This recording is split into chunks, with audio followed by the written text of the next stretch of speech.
saya nak usah pengalaman. Saya pergi hospital gitu nak tengok. Dekat sikit Mat. Ha? Saya pergi hospital gitu. Saya tengok ada orang tua lah. Dia batuk dengan macam tu dia nak nyaut. Lepas tu saya tanya sakit apa tu. Lepas tu bini dia kata dia sakit semua penyakit di belakang dalam tubuh dia. Terus sekarang ni mau keluar awak ke? Dia kata keluar awak, dia kata nak balik ke rumah dia tu. Dia balik ke rumah kan macam ni. Siapa nak gerak berjalan nak boleh ni kata. Lepas tu saya kata cuba makan tak dia 5 ni. Lepas tu dia kata nak je tengok ke dia 5 ni kata. Saya kata cuba makan. Dia kata dah boleh buat mari garang dia kata. Saya kata ni garik mana boleh bagi garang mari pahisa lah dia kata. Dia benda jauh ke Kuala Lebar.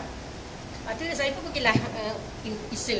Saya tengok dia masuk dalam rumah dia tu, dia duduk atas kursi tu. Lepas tu saya kata siang Pok Cik ni jawab bini dia sampai pagi esok tu dia kata baru boleh bangun dia tu duduk mendak situ dia kata. Saya pun jadi pun minum. Dia minum dia 5 ni dah nak 7 hari tu dia telefon balik dia kata nak 100 lagi. Dia 5 ni dia kata. Saya pun pergi kalau yang ke rumah dia nak atas lagi tu. Saya tengok dia boleh jalan lalau sihat nampak. Saya kejut macam mana boleh jadi sihat gini. Dia kata dia makan dia 5 ni kata.